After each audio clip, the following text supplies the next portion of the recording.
స్వచ్ఛత పచ్చదనం కార్యక్రమంపై కొల్లాపూర్ మండల సమావేశంలో ప్రసంగించిన ఐసిడిఎస్ అధికారిని అనంతలక్ష్మి.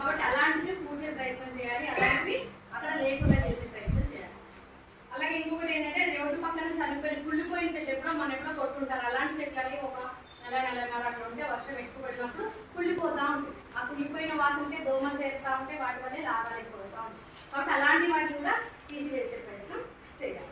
అలాగే మనకి ఏంటంటే ఇప్పుడు ప్రతి సంవత్సరం ఇచ్చేటట్టుగానే ఈ సంవత్సరం కూడా ఇంటికి కనీసం 6 మొక్కలు ఇస్తున్నారు.